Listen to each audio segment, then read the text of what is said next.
And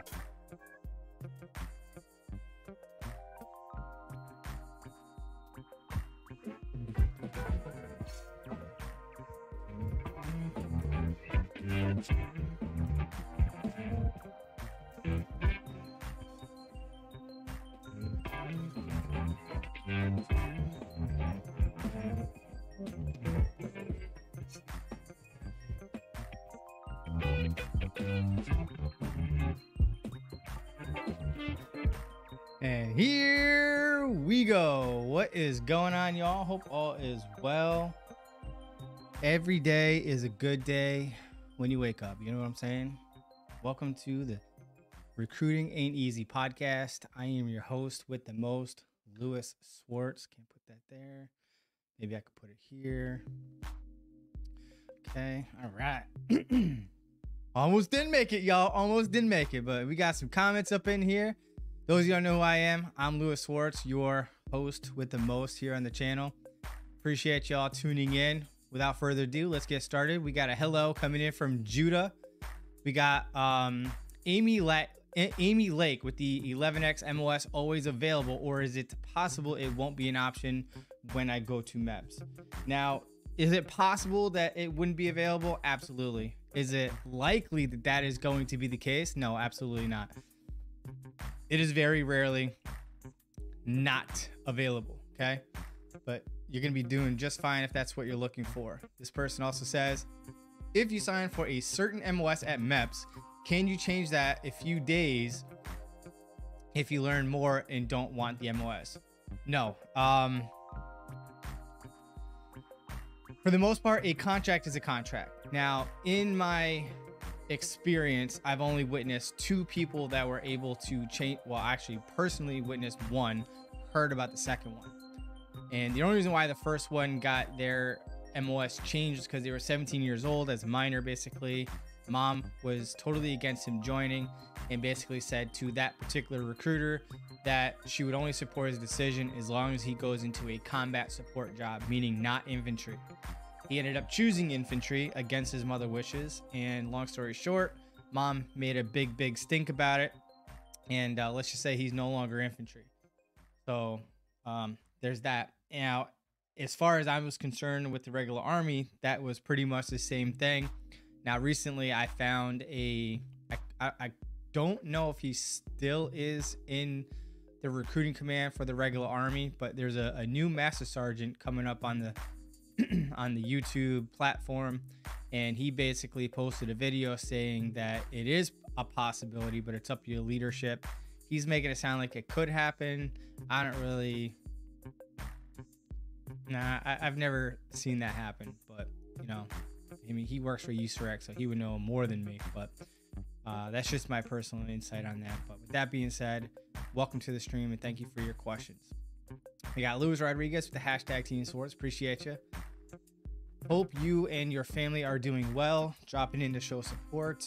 Question is, what is the best contract for TSP? Not sure what TSP stands for other than their savings plan, military retirement.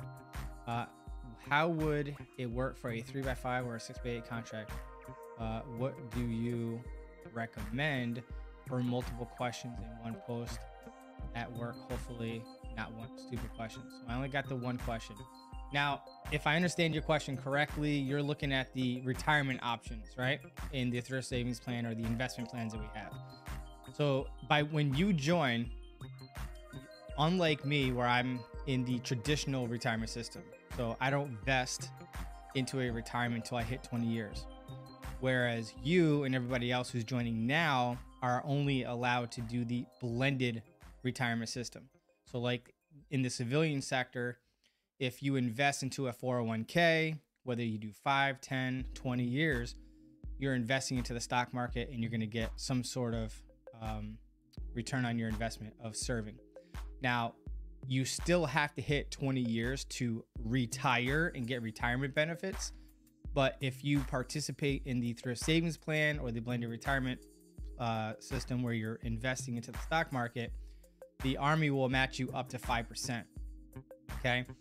And So whether you do 6 years, 10 years, or 15, you could leave early and not have to do 20 and get something out of it. It's not a lot, but it's better than nothing.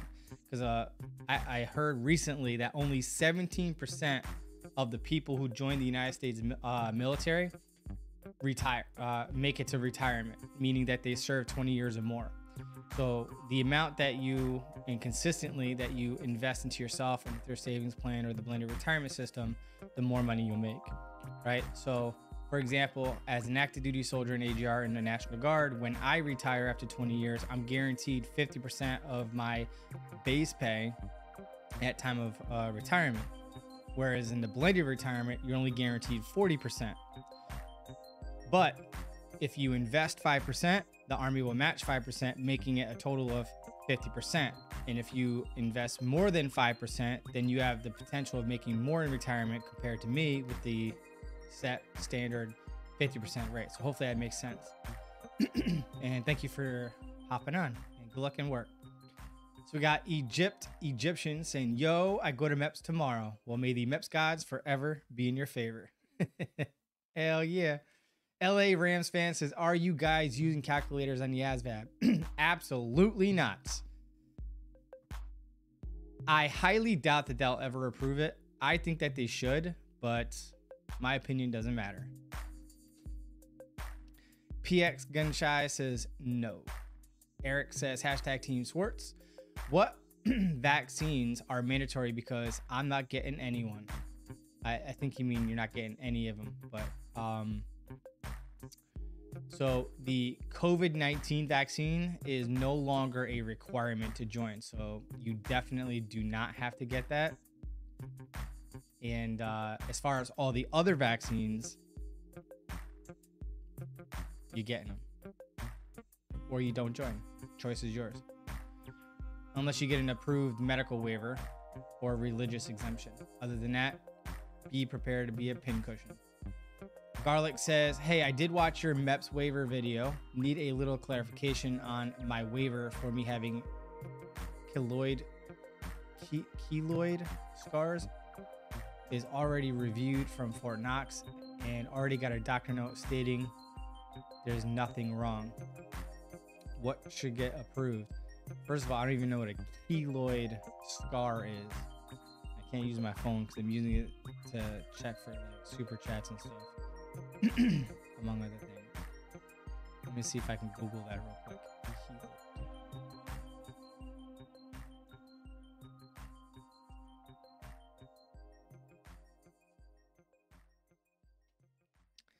Keloid scars are a chronic condition that appears months after an injury to the skin. They are lumpy, rigid, and can grow larger than the original wound. Keloids are caused by too much collagen in the skin and can occur anytime after any type of skin damage, including cuts, burns, surgery, acne, body piercings, so on and so forth. Let's see. I'd be really curious to know if that waiver gets approved. I've never dealt with that before. It's definitely, obviously, as you know, a disqualifying condition.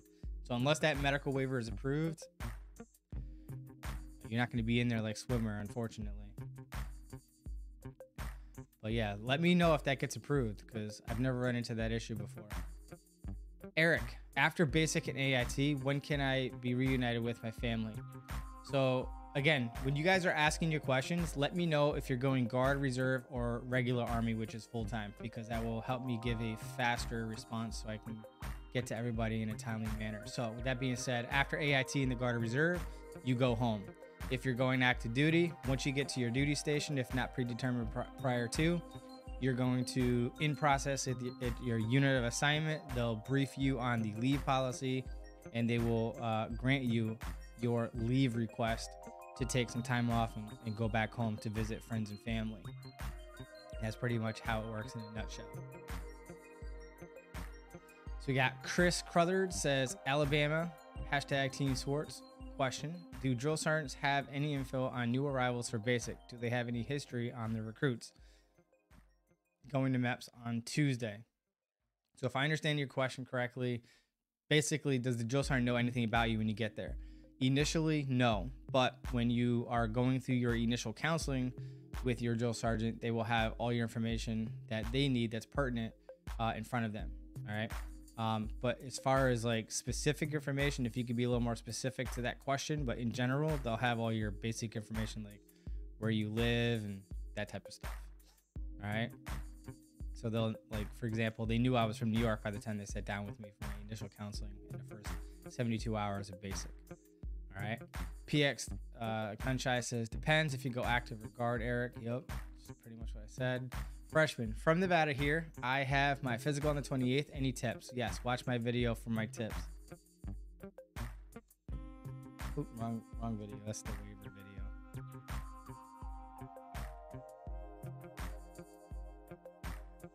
on 1 second.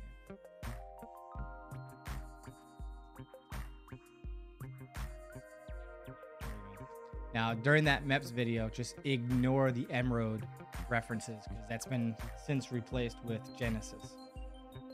Fortunately and unfortunately.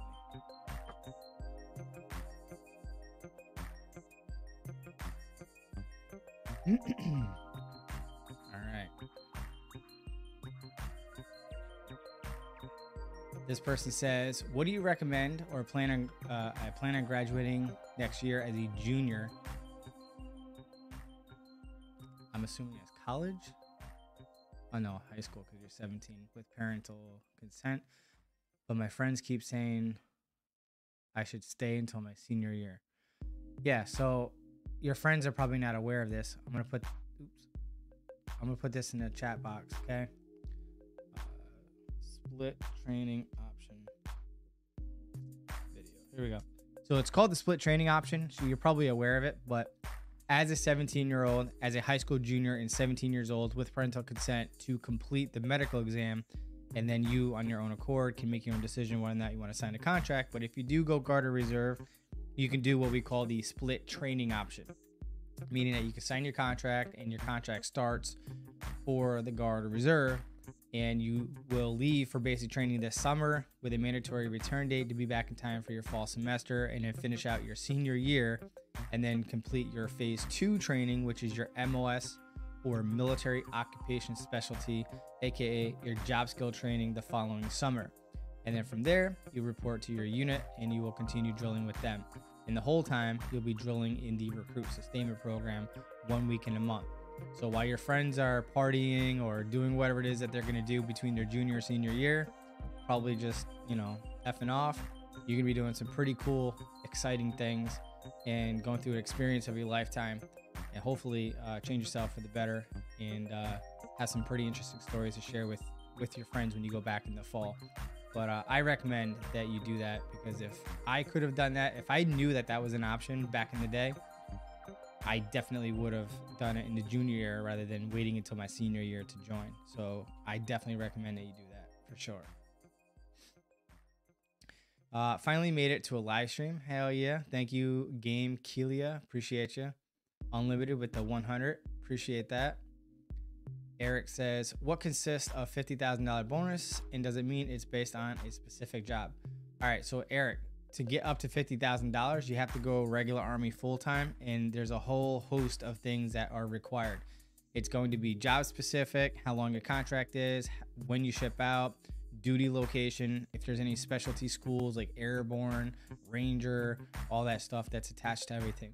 ASAP score, all these things are going to factor into the overall eligibility standards for the various bonuses that you could possibly qualify for. So your active duty recruiter would be best to answer that based on your test results and your medical exam results. Good luck to you. Hello Life says, I need to get a religious exemption waiver for vaccinations. Where can I find it, and what is the process? I got sent home from 30th AG because my recruiter didn't file it. So this all needs to take place prior to you even signing your contract. So you're going to have to get medical documentation proving that you cannot get these vaccinations for whatever your medical reason is. Now, in doing so, you're also going to be running the risk of not getting your waiver approved. Okay. Did you say religious? Religious. So in a nutshell, your religion has to be well known for that being a thing to be for it to be a religious exemption. Like if you say that you're a Christian and based on your Christian beliefs in the Holy Bible, in the religious practices of being a Christian, that, you know, you can't be vaxxed, that's a fallacy. That would be fake news, right? I'm a Christian myself, and I know that that's not a religious requirement that you not vax. So again, as long as your religion follows those types of well-known rules, then a religious exemption could be entertained and possibly approved. All right. So basically it's got to go through the religious figure, and your recruiter starts that. So you have to, so just so you're aware, your medical exam and your test expires within 2 years of them being completed. Because you failed to get MLS qualified, that's why you have to redo it. All right, you're not considered prior service. You're considered what we call glossary non-prior service, kind of like a hybrid, meaning that you've got some prior service, but you never got MLS qualified, and you're not exactly non-prior service, but you are. So that's why it's called glossary non-prior service. But your recruiter will have to do that with you. So they will do their questionnaire and figure out, you know, all that good stuff and make a determination. That's going to be a bit of a process and a slow and painful process, but it can and has gotten done before. All right, good luck to you. Brian Paul says, I'm 31, going to MEPS next month. My recruiter said I don't need to learn the 3 general orders or Soldier's Creed. I feel like that is way wrong. Yeah, your recruiter setting you up for failure, but I got you. Say less, fam. Check out this video right here. Best ways to prepare for basic training. I talk about learning about all those things along with the study guide, study methods to memorizing the Soldier's Creed, the Army Song, the Warrior Ethos, and all that stuff. So definitely go check out that video. I also got stuff in there like fitness, financial responsibilities, and other things that I guarantee you that you're not probably thinking of, that you should be preparing yourself for basic training, aside from the obvious, which is memorizing those types of things and physically getting ready. Sarah says, I have to pick mine soon, trying to go to boot camp this summer. That's what I'm talking about. Make it happen. Catherine Elliott says, I went to MEPS, passed the physical, waiting on the psych waiver. They sent it up yesterday, fingers crossed. So it's not that you passed medical, you completed the medical, but because of your medical history, they determined that you needed a psych consultation. So that's a bit of a process, but it should get approved. I recently had one approved, so I think it'll be fine. Eric says, me again, do you remember active duty or reserve in today's times? Oh, do you recommend active duty or reserve in today's times? So Eric, I'm not going to tell you one is better than the other, because anytime somebody like myself who is about to give you their input or advice is going to be based on our value system, what we believe, what we're motivated by, and the things that make us who we are. So take that with a grain of salt, and just understand that my opinion doesn't matter. You need to figure out what's important to you, knowing why you want to join, what your goals are, what you want to achieve, and have an azimuth to shoot your compass azimuth, right? To know where you want to go in your Army career. So with that being said,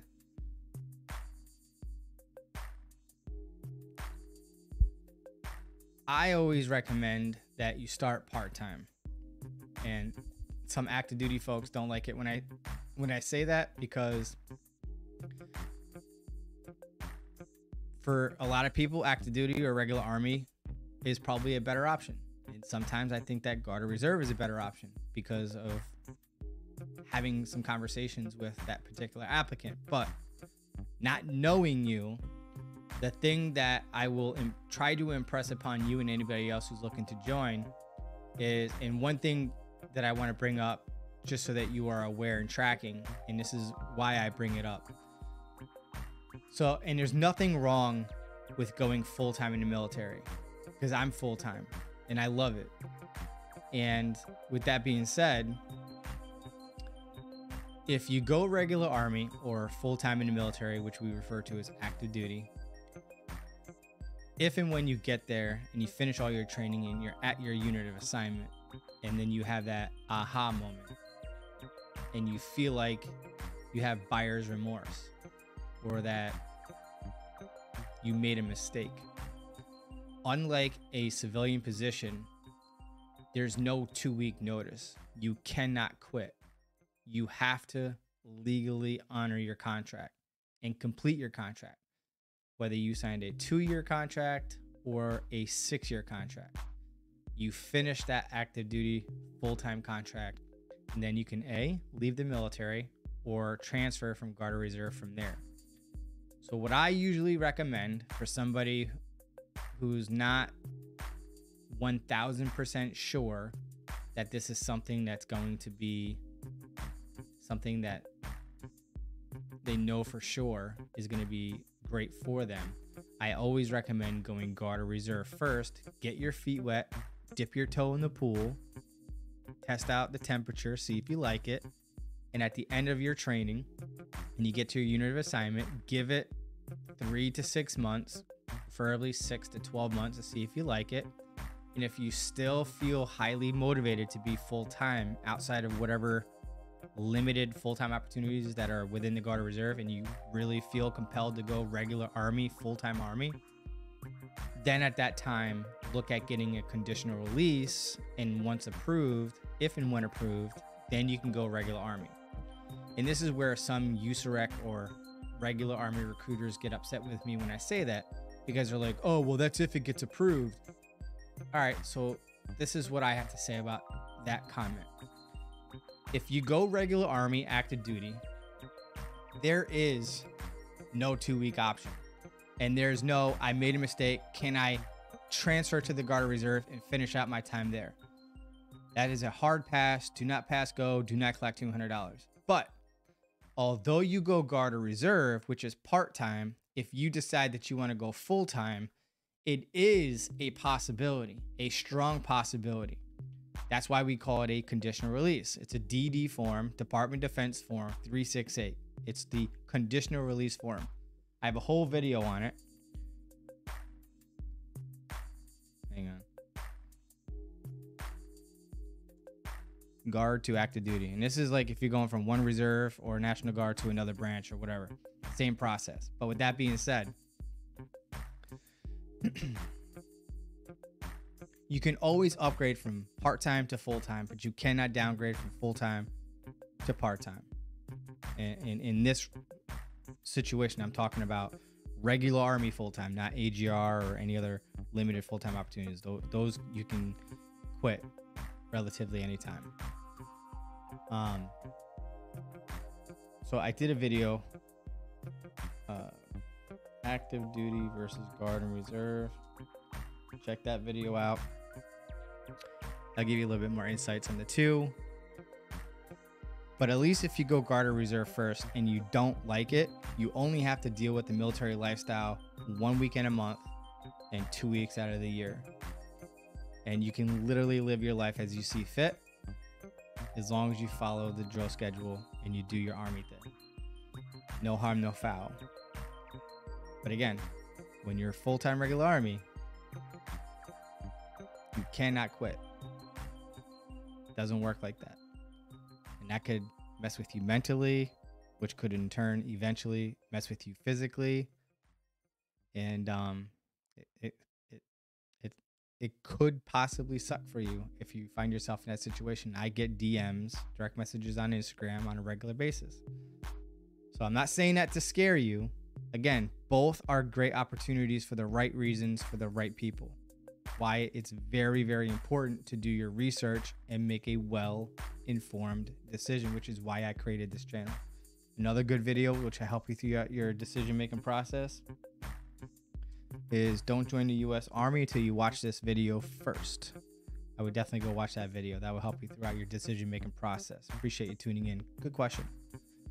Game Kalia says, so I plan on going to Air Force. Excellent choice. I want to either be a pilot or an air traffic controller. I want to do 20 years and then be able to go to another job since I'll still be young. What's your advice for me? Well, to be a pilot, at least in the Army, take that back. You don't need a degree to be a pilot in the Army. But in the Air Force, I think you do. If I'm not mistaken, and an Air Force person can confirm or deny this statement, but always do your research, because my ignorance may get this response incorrect. That's why I'm giving you a disclaimer to do your research. But if I'm not mistaken, you have to be a commissioned officer to be a pilot in the Air Force. And understand, like, you can't go for like criminal justice or a Bachelor of Arts or something like that, right? It's got to be a technical degree.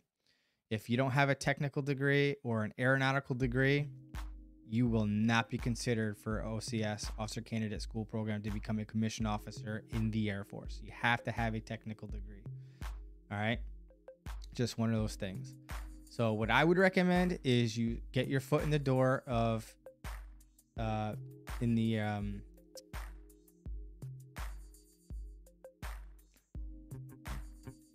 don't even know how to like describe it. The airspace or the pilot world. It's not even pilot world, but to get your foot in the door, essentially, is what I'm trying to say is I would go, if you qualify for it, air traffic controller. That way you can continue your education in a technical degree and then drop your OCS packet later to become a pilot. And that will also help you on the board when you go to put in your pilot request, because you'll have experience in the aviation world. That's what I was looking for. Aviation. Sorry, I'm tired tonight. But yeah, so having aviation experience is definitely going to help you on the board because you'll have a better understanding, work experience, so on and so forth. But just my 2 thoughts. And again, my opinion is just an opinion. That's it. We got one of my channel members here, Jaden Contreras. Appreciate you. Always love the support. And thank you for tuning in. Hey there, I've been looking at 92 Yankee on my state's job page, and a unit had a slot a month ago, but it is not listed now. Is it still possible to get that MOS within that unit in the near future? Yeah, you just have to monitor the state page for those jobs. But yeah, if it's not there anymore, that means that position has been filled. Okay.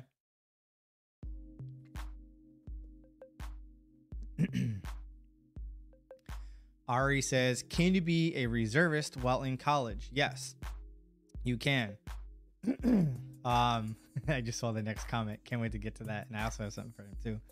'Cause he popped in my head today. But yes, it is perfect for somebody to be in the Reserve or National Guard to attend college full-time, part-time, or the combination of thereof. Now, I would definitely implore you to do your own research and to check out this video to explain it. But the National Guard education benefits video that covers the reserve as well. So the video will go into more detail, but all 3 of us, meaning the entire military, only receive $4,000 per year through the federal tuition assistance. That's it. So depending on the college you go to, I know it would barely, if not at all, pay for one full-time semester here in New York City at a community college. Not a lot of money. So of the 2, if college is important to you and you want to maximize the college monetary benefits, I would recommend that you go Guard, and that video will explain to you that the National Guard, in addition to the federal tuition, we get the state tuition, which is state specific. For example, in New York, we pay 100% up to your first 4-year degree. So as long as you go to any community or state college or university, we're paying 100% of your tuition fees. Okay. And we won't even need to even touch the federal tuition. Okay. That is a huge benefit. And the video will go over in more detail. So hopefully you check that out. Oops. And with that being said, we got Suli Diak here. It says the GOAT. I don't know if you can see that. Hang on. Man, it's a goat. I got it just because of him. But anyway, he's one of my soldiers here, and he says it's been a minute. Yes, man. Hope all is well. Hope you're getting ready. You're shipping out on Monday. But you did pop in my mind. I have to go to the PX to see if the book bags are in stock because I owe you one. Hopefully they come in stock. If not, I'll have to give you one of the cheap National Guard freebies. But with that being said, I'll reach out to you tomorrow. Hopefully you're doing well. Your orders, if you're still here, your orders have not been published yet. I checked this morning and this afternoon. Once I do get them, I will be sure to send them to you so that you can give them to your company to make sure that you're in good standings when you leave, so they don't play any FF games with you when you get back. But with that being said, appreciate you as always, and thank you for the GOAT comment. Appreciate that a lot. So we got Chris Crothers also says scored 108 on the personality test. Stayed away from the anxiety issue in testing. That's what I'm talking about. Good stuff. Eric says, my brother wants to be military. Excuse me. My brother wants to be military police. What can stop him from joining or being disqualified per se? Law violations. Pretty much any law violation could potentially prevent you from becoming military police, because how are you going to be expected to uphold the military law when you can't even follow civilian law? All right. That's the biggest thing. And obviously you have to be a U.S. citizen. You got to have the line scores and a driver's license. If you don't have those, then you got problems. All right.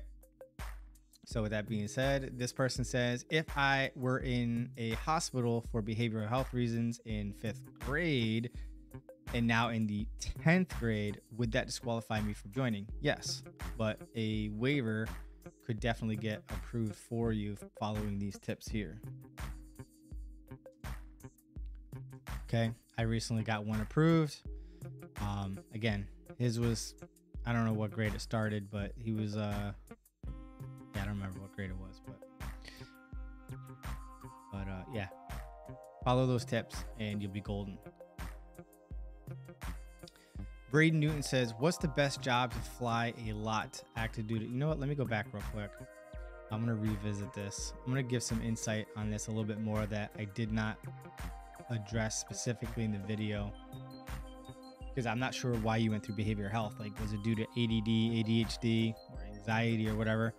I did cover those, but one thing I don't believe I did, I don't recall. It's been a minute since I posted the video.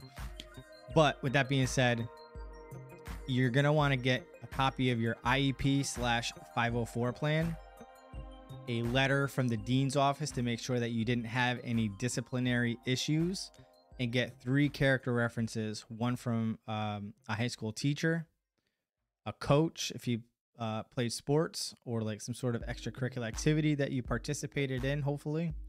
And if you're working a part-time job, an employer or manager or supervisor's character reference as well, and throw in an extra character reference from somebody you work with or went to school with. That way they get the like total picture, total applicant concept, viewpoint, whatever you want to call it.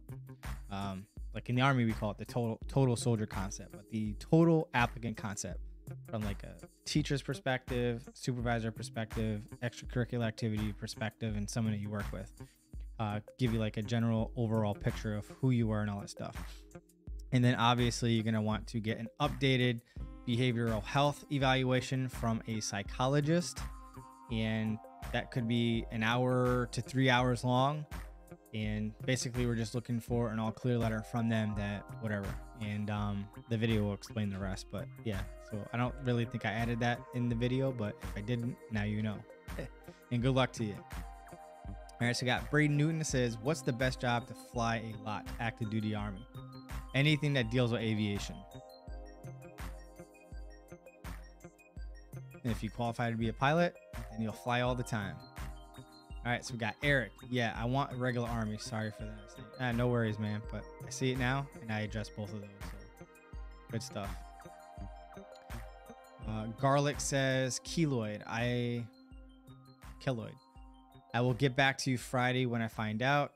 I had acne on my shoulders, but they had no effect on me at all. So, but I'll DM you. All right. Yeah, that's great. Appreciate that. Because it could help out a lot of people for sure. Jennifer Peralin. I jacked that last name up. But Jennifer, appreciate you tuning in. 28 years old, 5'4". Would that be a problem in joining the Army? Your height is not a problem. But if you mean like, are you overweight? That's a different story. And I don't know because you didn't let me know. But your height is not going to be an issue. I had somebody at like 4'7" get an approved waiver. Depends on if we can find boots and a uniform that fit you properly, gloves too, and as long as that can happen, you're good to go. A waiver will get approved. But at 5'4", you're good. Michael Duncan, aloha from Hawaii. We got welcome back. Hope Valentine's Day was great with your missus. Y'all need to drop those likes. Hell yeah, please do. Please do. Bradley Brown says finally able to swear in next Tuesday. Hua frickin' Luya. That's what I'm talking about. Hell yeah. We got Michael Duncan with the more of an active duty topic, but how does BAH work if your spouse won't PCS with you? So basically, you'll be in the barracks like a single soldier. Now, I've heard of the term from an active duty recruiter called a bachelor barracks, meaning that you're a married person, but your spouse isn't living with you. So I don't know if it's legitimately separate single soldier like quarters or if you're in the general population in the actual barracks. So you might want to ask your active duty recruiter specifically if they know firsthand an answer to that question. But as far as housing allowance works is and your unit will have to look at the current leave policy. And I know it works a little bit different on active duty.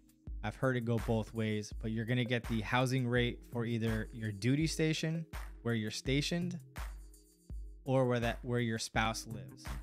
And hopefully whichever one the regulation dictates will cover the rent costs. And that's unfortunate. And I would definitely highly recommend convincing your spouse into PCSing wherever it is that you go. Okay. It just would make the finances better, your relationship better. Now, unless your relationship is on the rocks and not looking to optimistic, then that's a different story. But if you guys are in good terms and there are no issues, I would definitely try to get her on the same, he or her on the same page to be located where you're going to be. All right, but good question. Jordan Mason says, hi, I just signed my contract literally yesterday and enlisting under the 09 Sierra, which is OCS, Officer Candidate School Program. I was wondering, is it still the ACFT or the APFT for boot camp or OCS? Good question. The APFT is dead. We killed it. We buried it. It's 6 feet under out back. It is never coming back. And I hope it never comes back. For shizzle, my nizzle. It is dead. I don't know if I had the music on, but oh yeah, it was on. Okay, good. Where was I?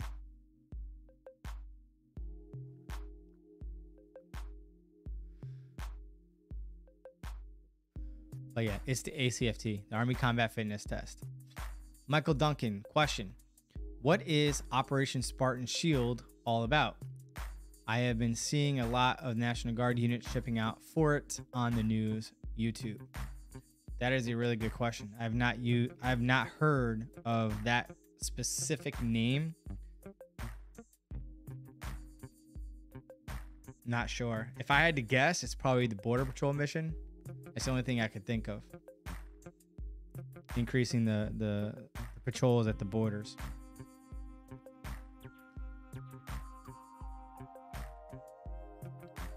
Small town writer. After a year working with my recruiter, I enlisted today. I am 41 years old. Now we're shipping out January 17th and have an MOS of 27 Delta, which is paralegal specialist. Those who don't know, I've been watching your videos for a year as well. Hashtag Team Swords. Congratulations. You got an age waiver. Shipping out relatively quickly. That's what I'm talking about. Hell yeah. Huge congrats. Welcome to the team. Glad you're here. And thank you for that hashtag Team Swords. More importantly, I appreciate your support for the past year or so. Thank you very much for that.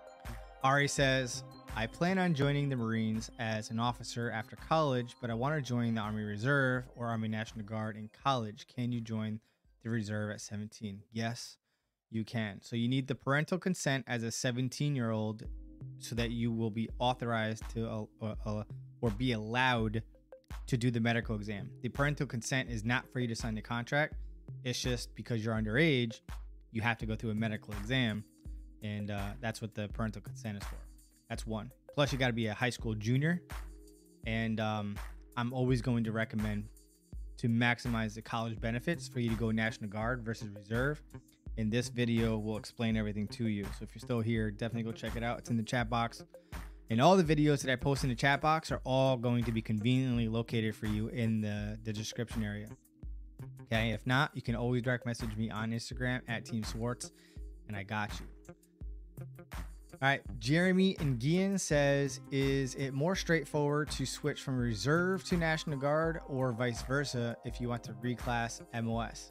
This is going to be individual specific because sometimes, depending on your geographical area, let's say you're in the Reserve and for some reason they don't have a military police unit in your area, but there happens to be a National Guard unit in your area that has military police.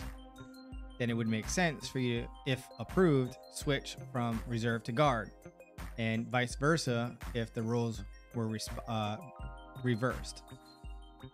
Okay, so hopefully that addresses your question, but again, that's going to be situational, depending on the individual needs, wants, and desires, and some other stuff. So if you have not joined yet, I would definitely have you watch this video here about, oh, wrong video. My bad, your fault. Sorry. I'm running on fumes today. I literally just walked in the house and hopped on my live stream. I had to go charge my Tesla. I'm not gonna have time to do it in the morning unless I wake up at like 4 o'clock. But anyway, yeah, but that's what I recommend. Jordan Mason says, I just signed. Wait, I think we already talked about that. Oh no, we didn't.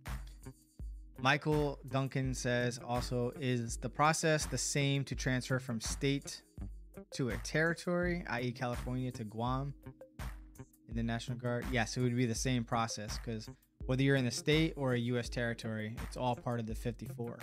So same process. Yeah, too easy. And is that still in it? Yeah, 100%. I did a video on it. So I talk about it right here. Go check that video out. I got some helpful tips in there for you as well. Sarah says, when I said about going to boot camp, you skipped my question before, but I said, what most do you recommend? I don't see anything else here. So let me put a star next to this so I can find it. Hang on.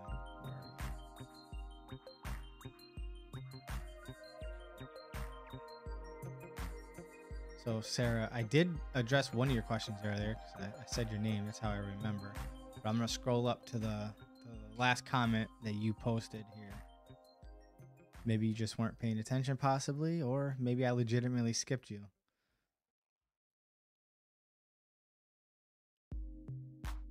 Okay, this is the last comment you said. I have to pick mine soon, trying to go to boot camp this summer. Pick your MOS maybe? I'm not really sure because you didn't add anything else to that.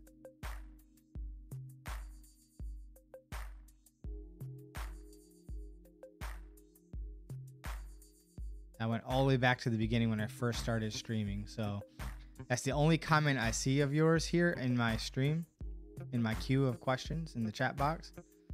And that's literally what you said. I have to pick mine soon, trying to go to boot camp this summer. I don't see any other questions, so maybe you're using a word or a phrase that I have blocked for a various reason. But I definitely didn't skip you. Well, maybe I skipped that one, but I didn't skip you this time. But if anything, if it's not showing up on my end, I would recommend shooting me a direct message at Team Swartz on Instagram, or shoot me an email, teamswartzmedia@gmail.com. Right there. Appreciate you though. Catherine Elliott says, next step is my swearing. Hell yeah, that's what I'm talking about. Let me know let me know when it gets approved so I can congratulate you, of course. Trevor Boyce says, if something is no longer on my health record, got it removed, does it still show up in MEPS Genesis? I had depression diagnosis, but got it removed along with other things.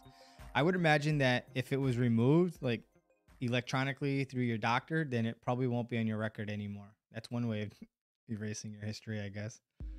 But yeah, my guess is that if your doctor erases it and is no longer in the system, then it won't show up.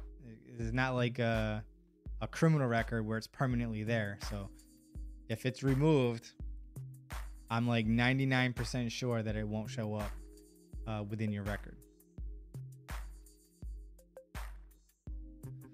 Michael Duncan also says, would like to go OCS, but I got a DUI dropped to reckless driving. Am I otherwise eligible? I believe my best option is to go guard and try after time for OCS. What are your thoughts? Yes, that's exactly what I would recommend to you. So understand this, like think of it as like building credit.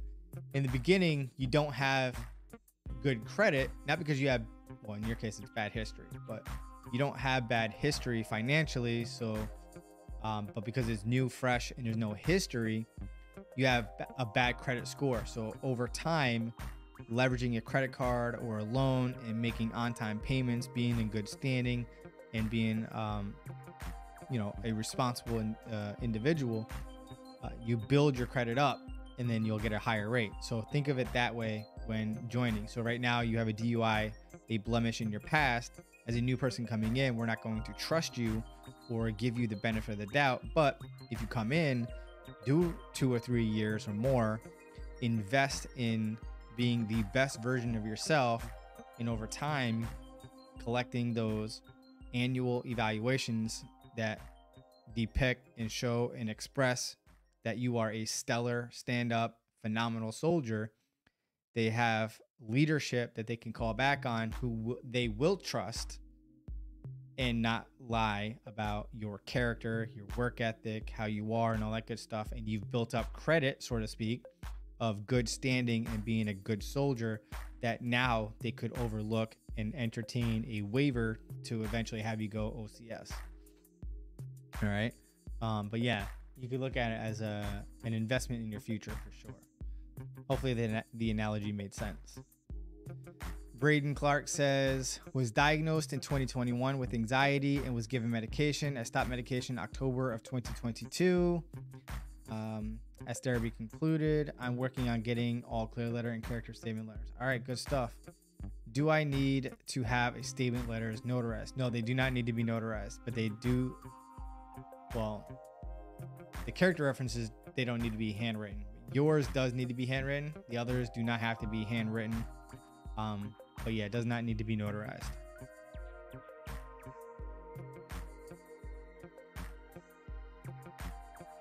Garlic. It's not for me, it's for Game Kilia.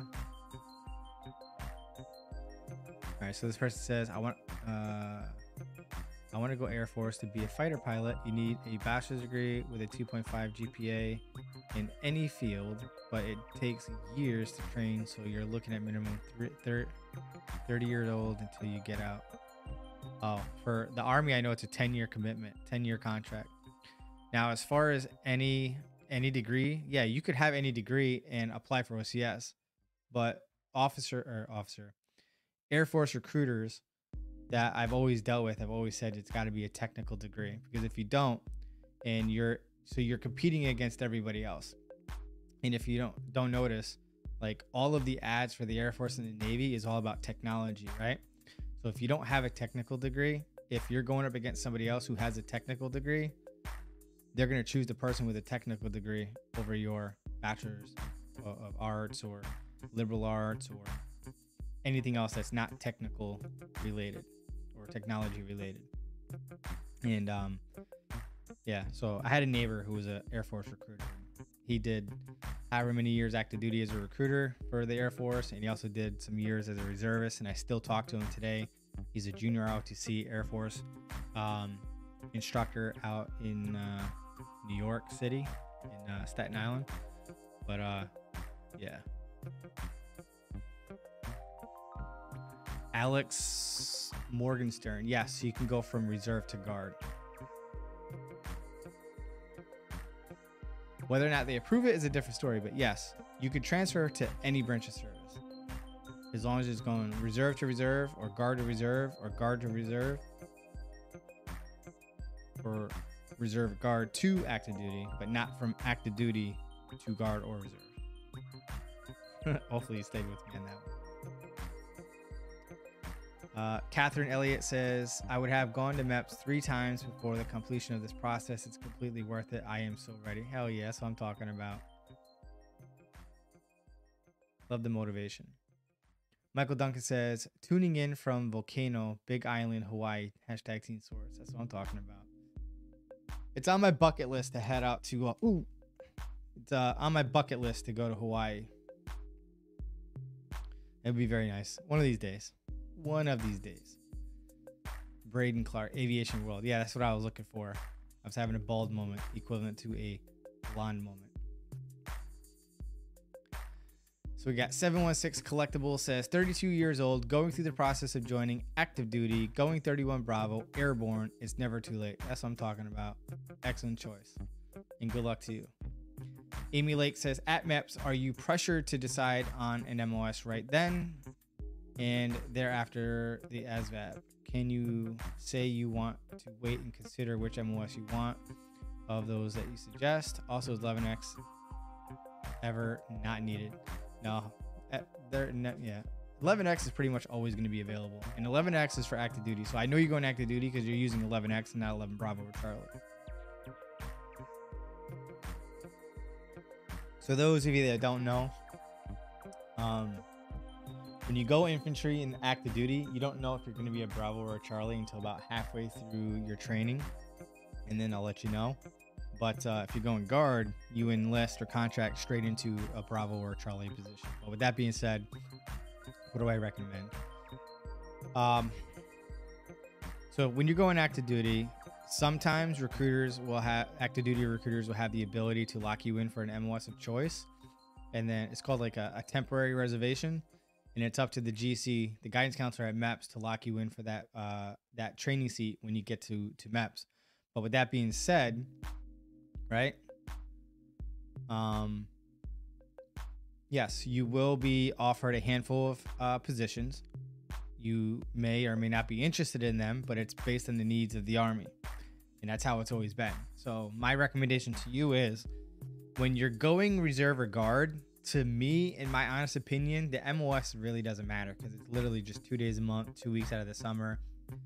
Unless you're going combat arms, you're doing very little or minimal in your MOS. But if you go in active duty full time, you're going to be doing that day in, day out for the next 2 to 6 years of your life. It's very, very important that you do choose an MOS that you are qualified for and you could genuinely see yourself doing and possibly, hopefully, enjoying.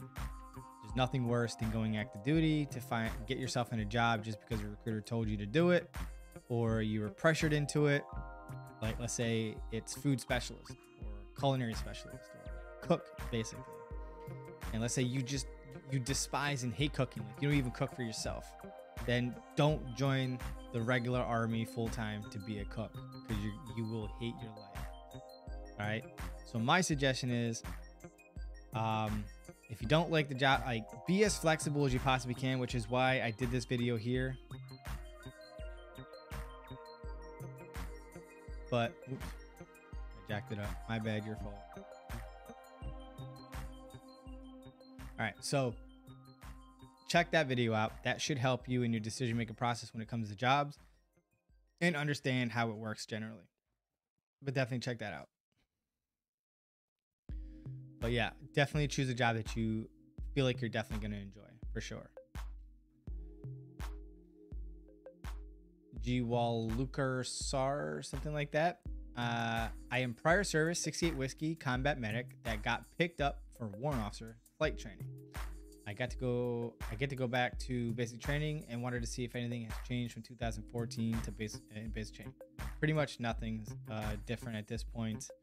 The only thing is there's no more shark attack, so you'll experience the first 100 yards variation, the first 100 yards variant, which is basically, I mean, you're still gonna get yelled at and stuff, just not unnecessary yelling. It's you'll see, but your drill sergeants are gonna make you look at the setup, and everyone's gonna have to work together as a team to do this, basically like a supply mission usually. So you'll be picking up like the water jugs and ammo cans and whatnot, and you have to run a good set of distance and set everything up the way you found it, just right dress. And if you do it incorrectly, then you get smoked.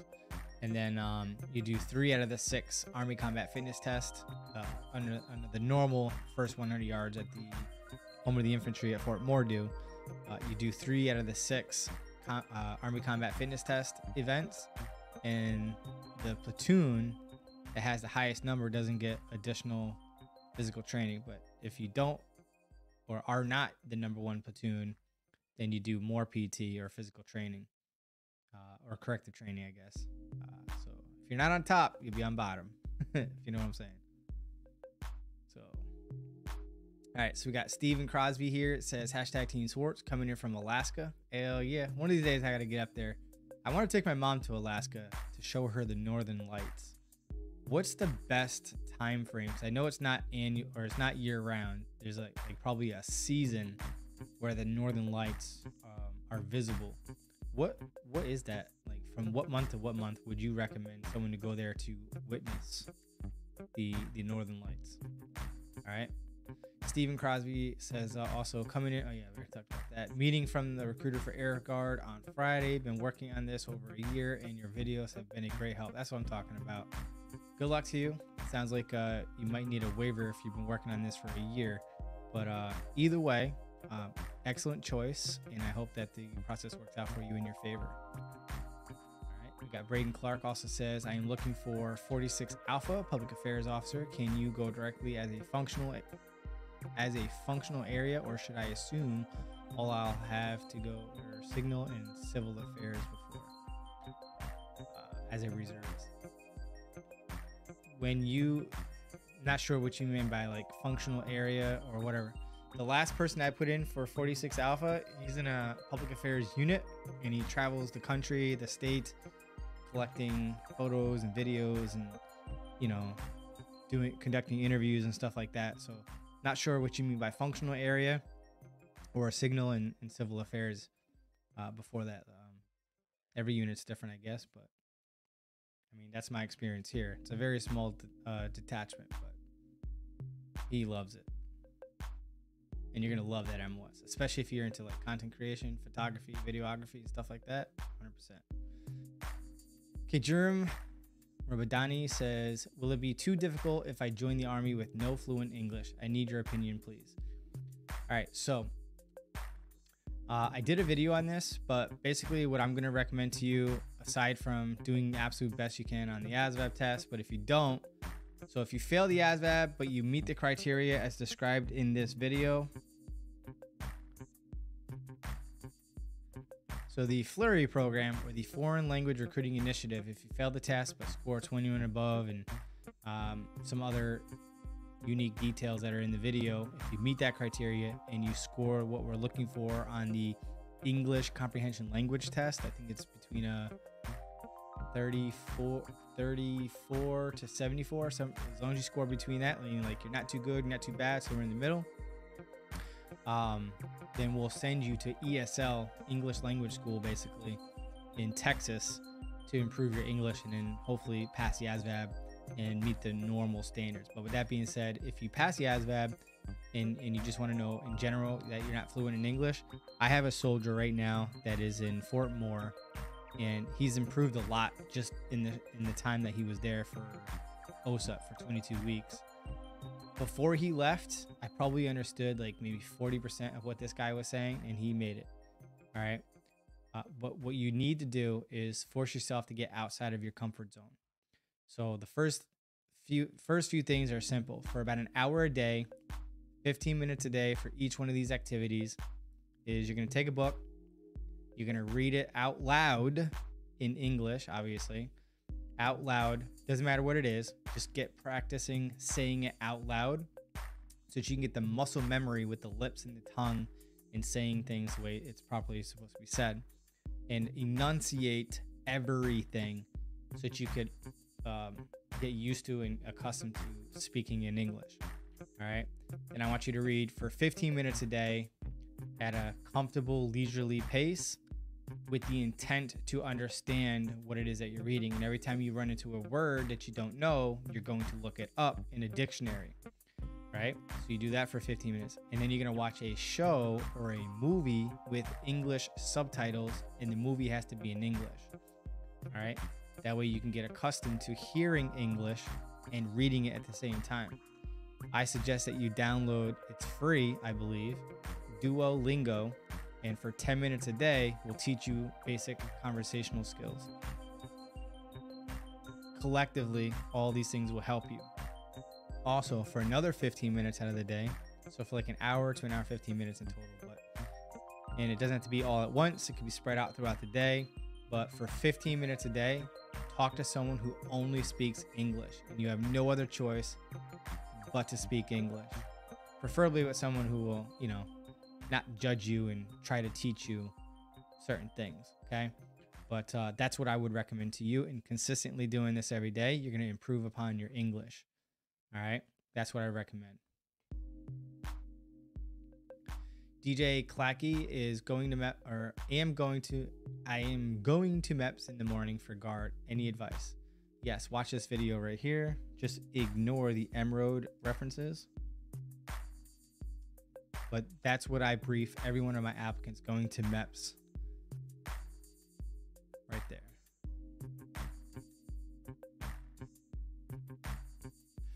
David, how can I go AGR? If you're in the New York Army National Guard, this is our website.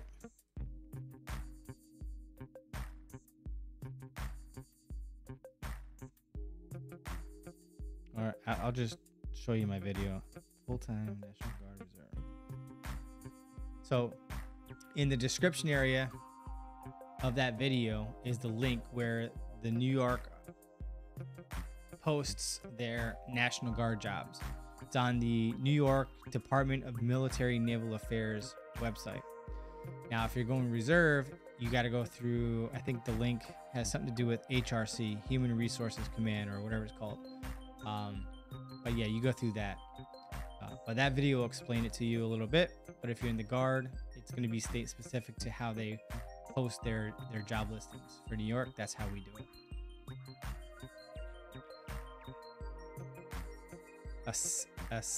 Asiatic soldier says, what score do I need for military police?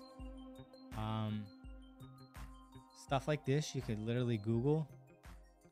I'll go to Google right now. MOS space 31B, enter. And then I'm going to look for nationalguard.com or goarmy.com or usarmy.com website. All right, so first one comes up is Go Army, but because I'm in the National Guard, I'll click Army National Guard.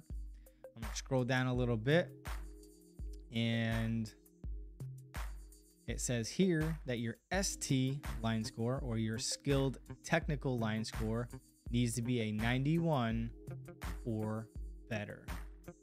And there you have it. Jay says, do you need waivers approved before you get your physical done? No, waivers cannot be entertained until after you've successfully completed your ASVAB test or all testing and your medical exam. Then consultations if required, then moral and medical, any other waivers can be submitted at that time.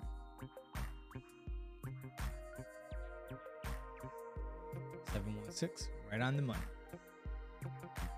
Jaden Contreras also says, enlisted in 2008, but during RSP was discharged for an injury, had a waiver for asthma, but during COVID, I was given an inhaler I didn't use as precaution, but the issue for reenlistment. Yeah, you have to redo the waiver, but you won't have any issues. If it got approved before, it'll get approved again for sure.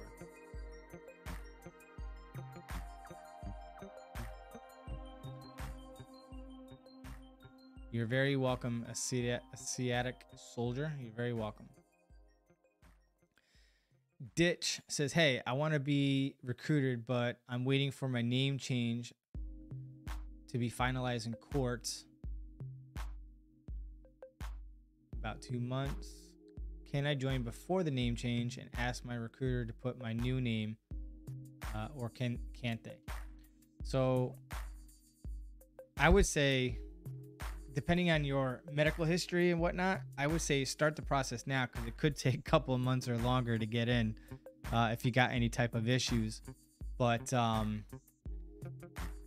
yeah, I say go ahead and join now. And once you legally change your name, you would just give us the legal supporting documentation. They will annotate it in the system, upload it into the respective software system that we use to process applicants, soldiers, and all that good stuff. And then we could, request your name change from there to reflect your new legal last name.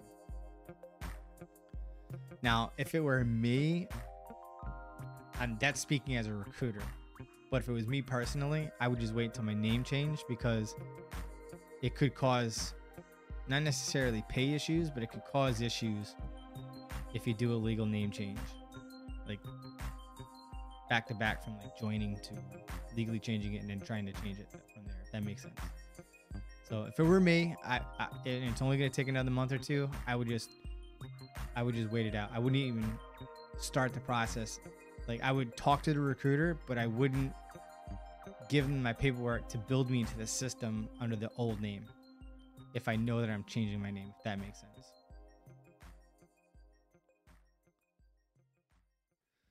Esteban Hernandez says, hey, what's up, Swartz? I'm in the process of doing Army Reserve. I want to be a military police. Can I be military police while I'm doing reserve? And could you be specific to what type of law violations could have one disqualified? Listen, pretty much anything under the sun. Yeah, so you could be military police in the Army National Guard or the Army Reserve. Same soup, different bowl, but really nothing different. And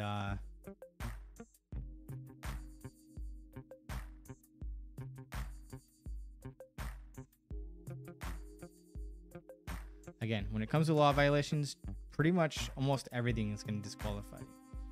Now, if you have just traffic violations, depending on the traffic violation, how often and how many, then they may overlook that and still authorize you to join as a 31 Bravo. But if you got any type of misdemeanors, violations, like criminal stuff, you ain't going to get approved.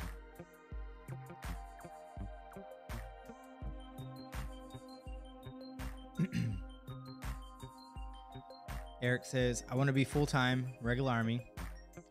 May stay a 36 Bravo for the term of 10 years, which is how long I would like to stay, or may change my MOS without telling me.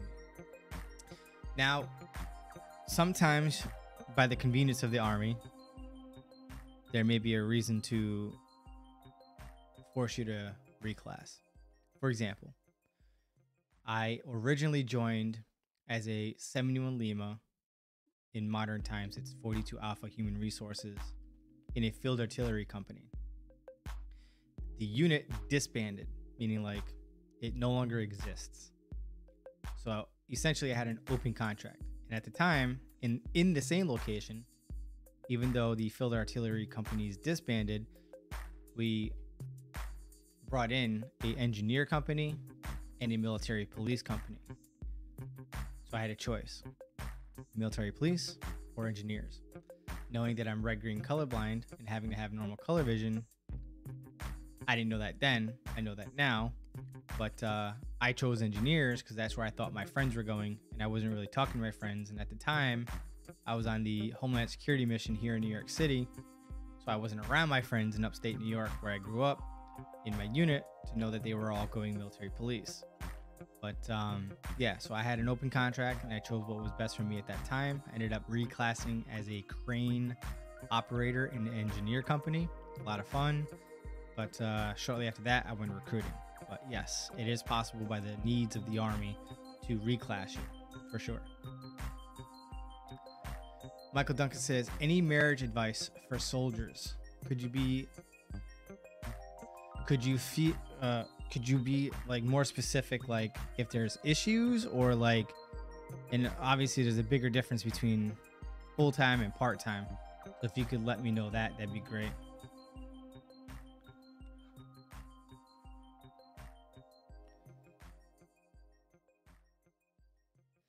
Oops. Good thing I did. I just noticed it. So I'll come back to that in a second. So I'm going to wait for your response to that while I address the super chat coming in from The Officials TV. Thank you so much for supporting the channel. Appreciate you. Thank you, thank you, thank you. I invested back into the channel. And with that being said, I want to be military police, but my brother legal status is of concern for me. I don't know if it was you, but somebody was questioning me something similar to this recently in the last few days, or within the last week for sure. Whether it was Instagram or YouTube, I don't recall. But with that being said, I know that it is a big deal if you have parents that were illegal in the United States. Like, that would definitely prevent you from a top secret clearance position. Secret clearance, it's also an issue. But as a sibling, I don't think that holds the same amount of weight. Now, of course, I'm not the investigator, so I don't know what guidelines they go by. Obviously, it doesn't look good for you, but it's, in my opinion, it's not going to hold the same weight. So I'll tell you what, something I just thought of that I wasn't thinking about when I got a similar question earlier this week. But do me a favor, direct message me on Instagram this same exact question. I'm going to reach out to a friend of mine. He retired as a recruiter with us, and a few years ago, he retired as an investigator for Department of Defense. So he actually used to interview applicants joining the United States military, and I'll see what he says about that, and I'll let you know. Obviously, it was from a few years ago. Rules change or whatever, but he'll give me a really, really good indicator of what that looks like. Okay. But I appreciate you. But I would assume that your brother is not going to prevent you from getting a top secret clearance. Parents, yes. A sibling, maybe not so much. But again, that's my unofficial opinion. Okay. So hopefully that works out for you. I appreciate you.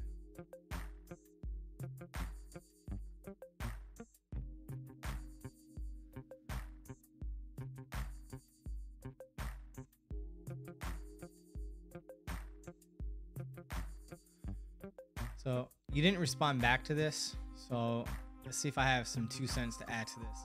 Any marriage advice for soldiers?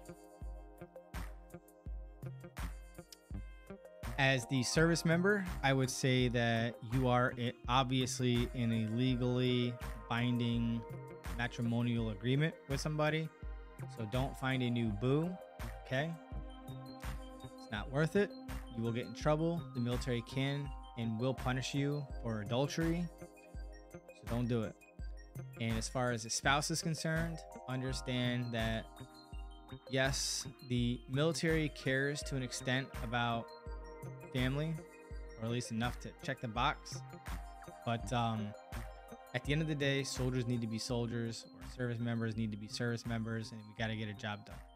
So be as supportive as you possibly can with your service member. And as the service member, make sure that you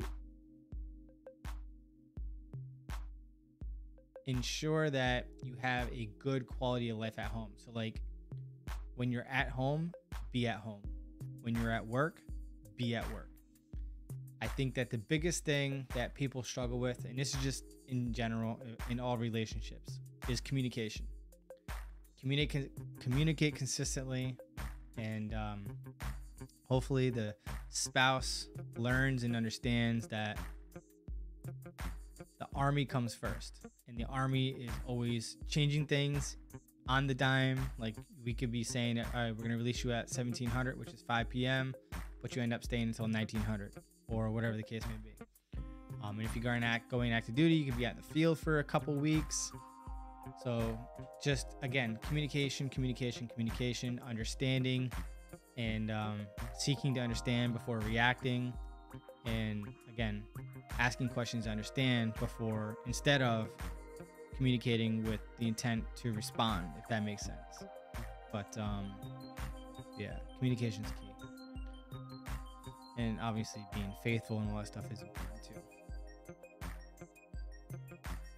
But without any more specifics, that's pretty much all I got for you. Trevor says, do prior medical diagnosis affect you joining the military if it no longer diagnosed with it? Yes. So again, when it comes to medical history, unless you're just doing annual medical exams, if you've ever had complained about anything that's pain related, psych, behavioral health, asthma, allergies, things like that, broken bones, surgeries, anything outside of just an annual medical exam is going to disqualify you. And majority of the things are going to warrant a medical waiver. So if you need a medical waiver, this is by far, hands down, the best medical waiver guide that you're going to find on YouTube. But you be the judge, because you won't find anything else like it on YouTube for sure, or anywhere else for that matter. But good luck to you. May the waiver gods forever be in your favor. All right, so we got Michael Duncan saying, feelings about your Tesla, worth the hype, looking into buying one for my mom. Yeah, let me tell you something.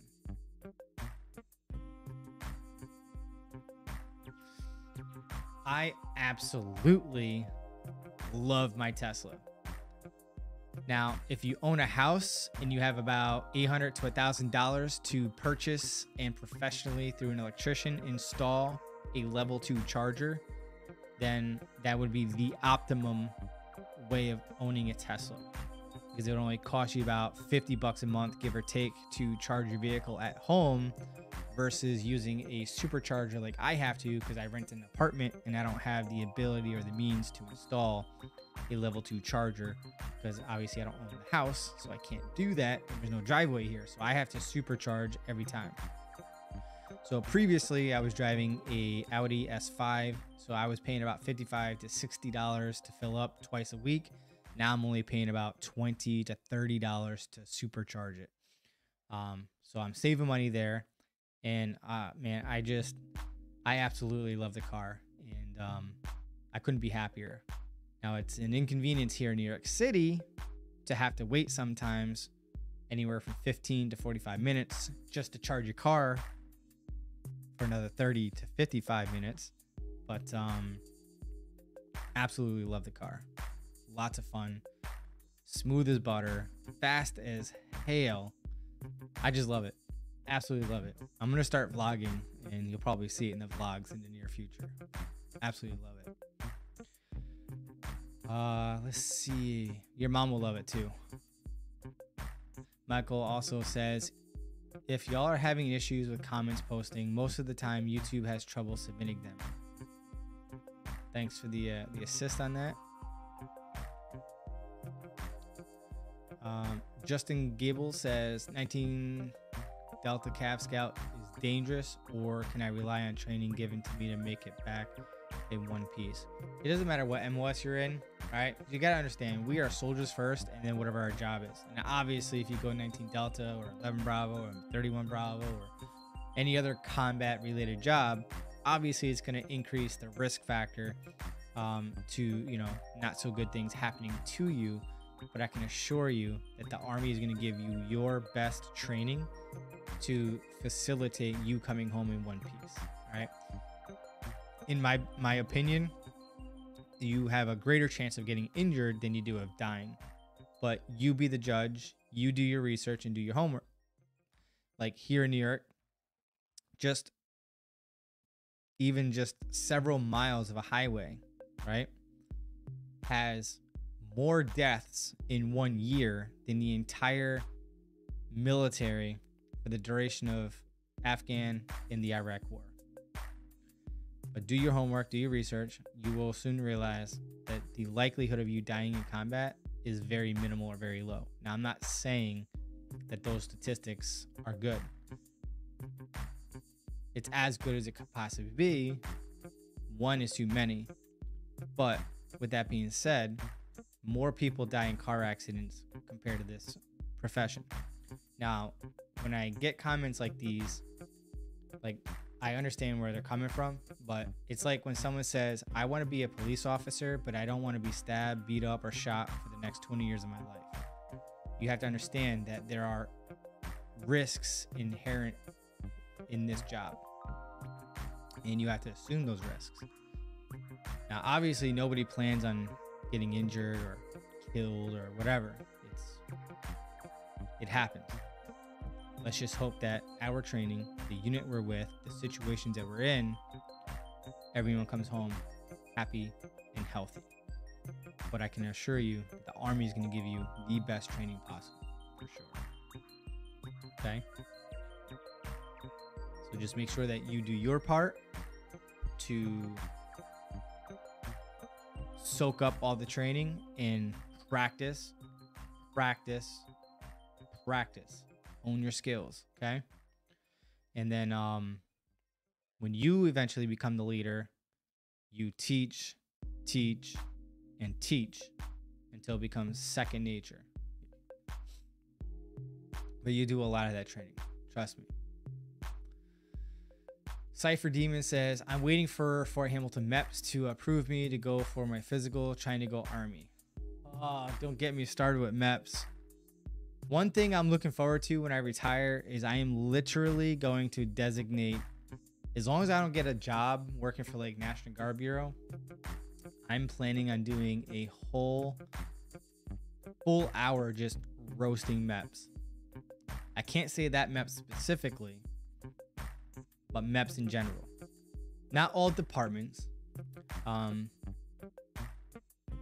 not all staff members, but just MEPS in general. I'll be more specific when I do the roast, but MEPS is a hot mess right now. Understaffed, undertrained, constantly and consistently making mistakes. Like, for example, I've been waiting since the beginning of December for, this is just one applicant of many that I'm having issues with. But since early December, I've been waiting for a consultation for flat feet. Flat freaking feet that never get disapproved, but still gotta go through the process of the waiver, but you need a consult, right? It gets submitted late December. It gets deleted by a MEPS staff member that never says anything. I happen to go down there as, filling in for my supervisor and find out that it got deleted. Early January, resubmitted for the second time. And again, late January, early February, it was deleted for the second time. So then the NCOIC, the non-commissioned officer in charge of the front desk, hooked my applicant up and personally input this person for the consult. Then New York City gets a snowstorm last week. So what do? They cancel the consult.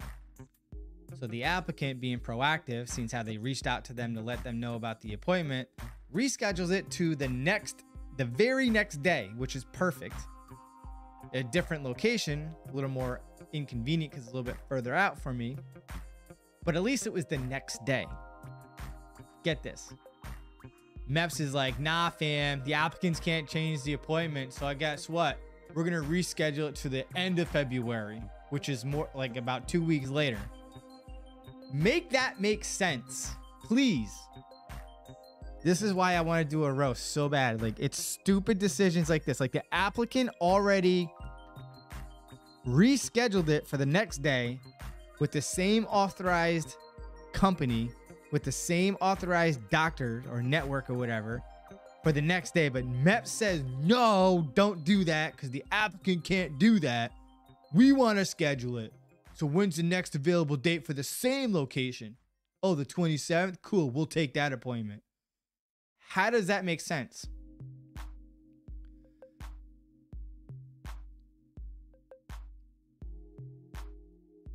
I'm actually more convinced now that we don't have a Genesis problem. I think we have a MEPS problem, and nobody wants to talk about it. The last time I roasted MEPS in one of my videos, it went all the way down to the Pentagon and back, and I had to go and delete the video, omit my comments with MEPS, and I had to go to MEPS and apologize, and stand before the MEPCOM commander and apologize, and all that good stuff. But when I retire, I promise you, if I don't get any type of contract to work for them,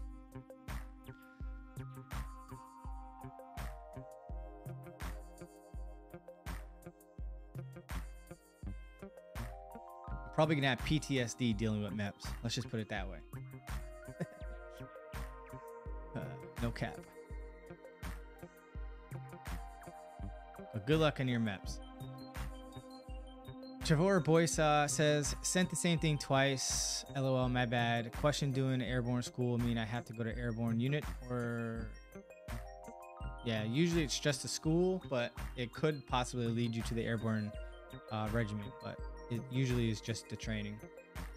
Vanessa Kitty says, retired medically U.S. Air Force, 1996. Well, I appreciate you. Thank you so much for your service. Thank you for tuning in and for watching. Kyung Ho Lee, probably jacked up your name, but I appreciate you. Thank you so much for becoming a channel member to Team Swartz. Your support to the channel means a lot to me.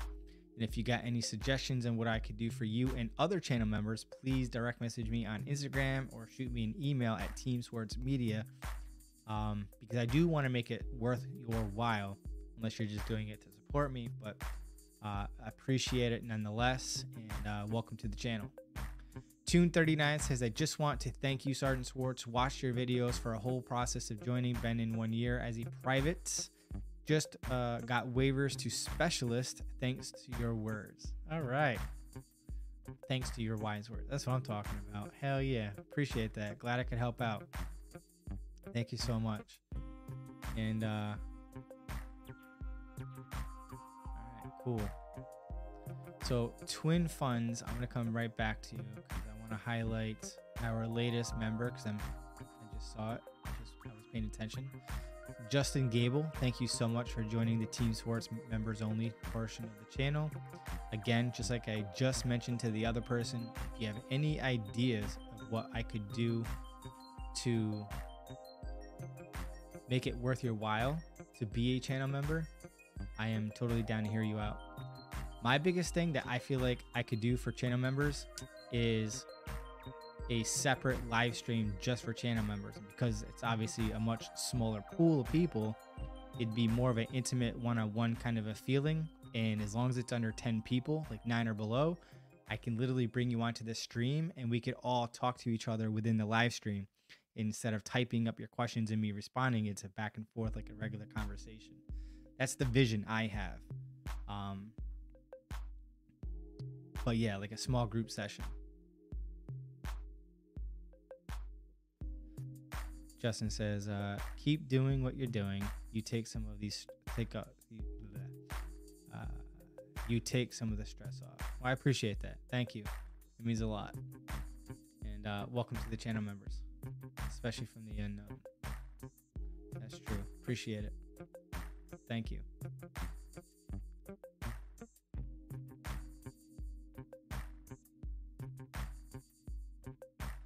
All right, so Twin Fun says, what do you think about 13 Foxtrot? This is what I just enlisted as. That was actually the MOS I had originally chosen when I went to MEPS before I failed my MEPS medical or vision. I have astigmatism and color vision. So they waived the astigmatism, but I did not get the waiver for the color vision, so I could not do that MOS. Now, again, my opinion doesn't matter about MOSs. And again, if you're going part-time, it's whatever.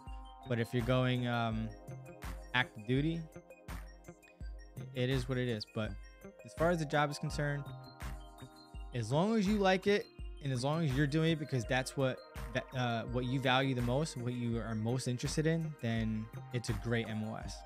All right. Now, if you're like 17 to 20, I mean, you already signed your contract, so it is what it is at this point.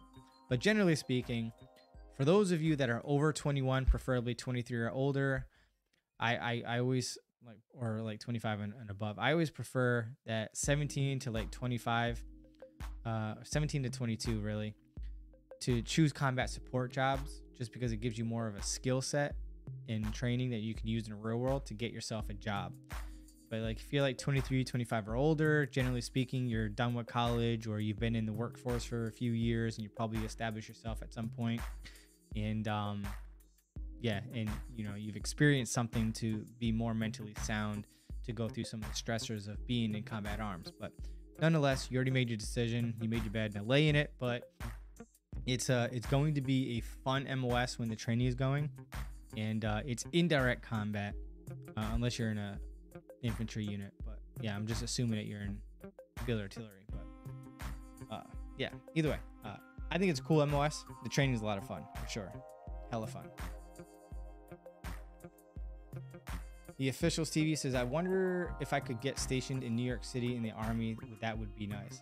It would be nice, but it would be like winning the lottery. Don't count on it.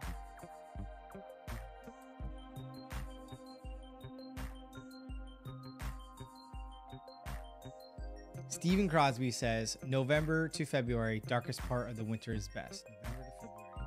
Too late this year. Maybe next year I'll do something for my mom. And I like the wilderness. I mean, that's the wilderness.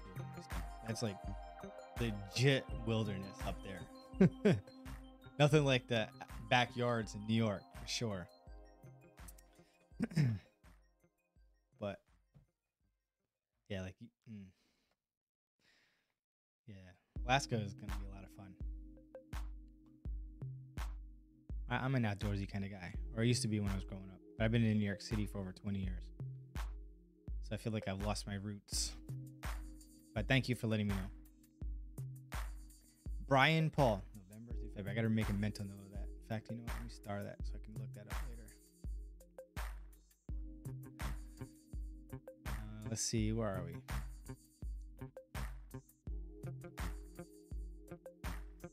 Brian Paul says, active duty, I fractured my femur 14 years ago and my leg really doesn't like the cold now.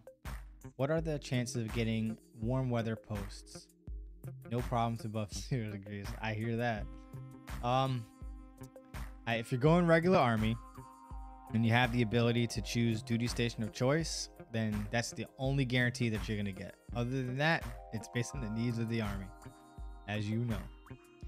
Jonathan Mendez says, hello, is ROTC for the National Guard worth it and why?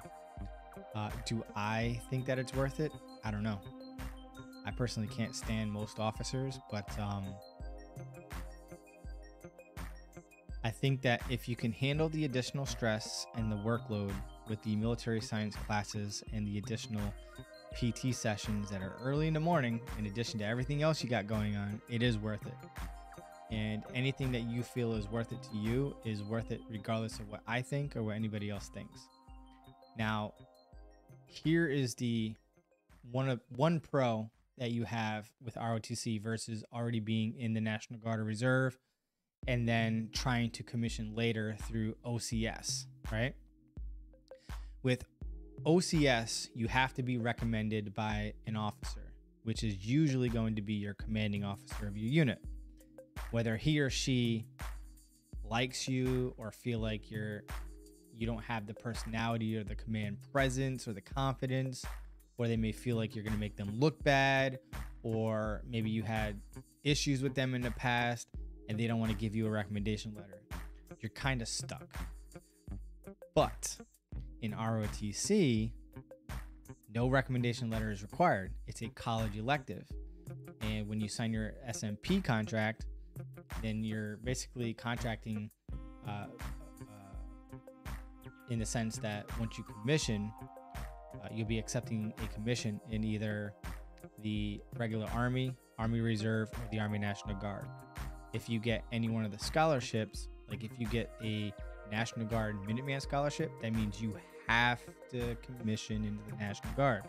If you get one of the other scholarships for regular Army or the Reserve, then you are restricted to the regular Army or Reserve to commission. But as long as you're not taking any scholarship and you're just signing your simultaneous membership program contract, then you can choose any 3 of the components at time of commissioning. So for example, my good friend who's now regular Army originally was going to commission in the National Guard, did not take any scholarships, completed college, and decided last minute that he was going to switch to active duty.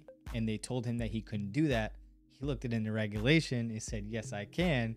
And guess what? Your boy went active duty.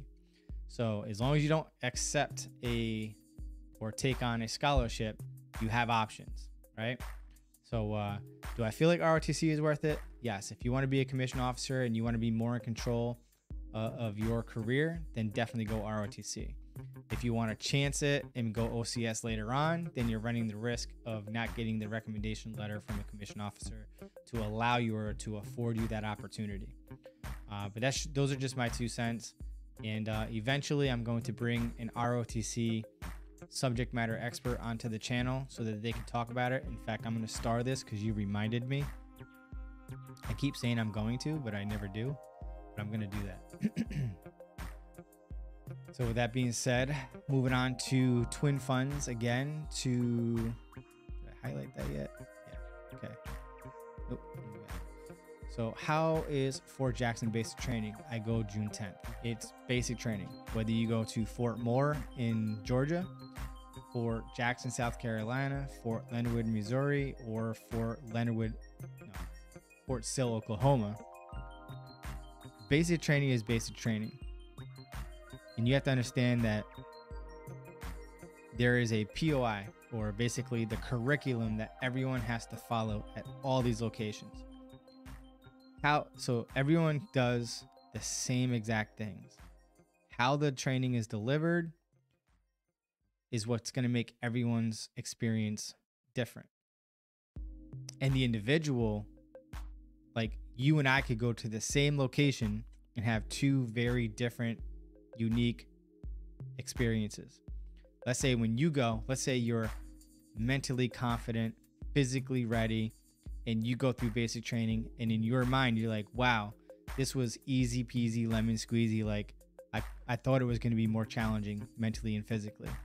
Whereas let's say I grew up as a mostly introvert, coddled, maybe mama's boy, and didn't really experience much in life, and I'm timid and shy, and let's say I never worked out, then I'm gonna probably find basic training to be more mentally and physically challenging and scary compared to you, who was confident and fit and all that good stuff. So it's subjective to the individual and what their experience is going to be like. And the individual drill sergeants teaching the training as well is going to influence how challenging or lack thereof in your experience. Not all drill sergeants are alike. If you get someone, so you have to understand that a lot of the drill sergeants are going to be grumpy AF, right? Because they're voluntold, meaning that they are DA selected, Department of the Army selected, meaning that they had no desire to be a drill sergeant, and the Army says, hey, what are you doing? Great, cool, pack up your stuff, you're gonna become a drill sergeant. But I don't want to be a drill sergeant. I don't care. Cool story, bro.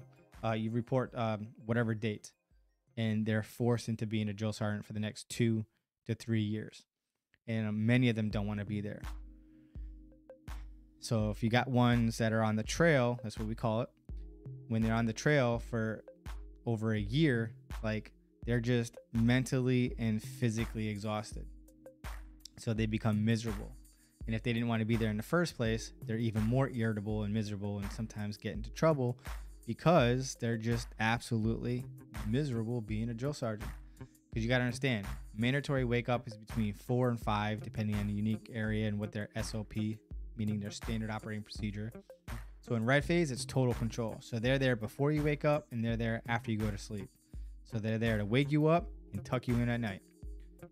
And as you know, the training progresses, then it's more student led as you go on. But it's very demanding. And then if you're duty platoon, your day is starting an hour earlier. So just keep that in mind. But yeah. But basic training, in my experience, I went to Fort Knox, Kentucky when they had a trade outpost. And that's where I did my basic training. And then I did my AIT, my advanced individual training, as an administrative assistant at Fort Jackson. Now, Fort Knox was kind of like the mentality of like Fort Moore currently, or formerly Fort Benning, where it was kind of like hardcore, all males only type basic training experience at the time. And discipline was very, very high at Fort Knox. But when I went to Fort Jackson, seriously lacked discipline. Now, the physical training was a lot more stricter and more challenging at Fort Jackson compared to my Fort Knox experience for basic training. But again, that was like 23 years ago. So sure, it's different. And again, it boils down to the drill sergeants in charge, your mental and physical capabilities, and the people around you, okay? Because all that will impact your overall experience. But good luck to you. Have fun. In fact, this is what I send to everybody who's going to basic training. So you'll see that cookie cutter response throughout my channel. But good luck, best wishes, make the best of it, have fun, and do your best. Absolutely.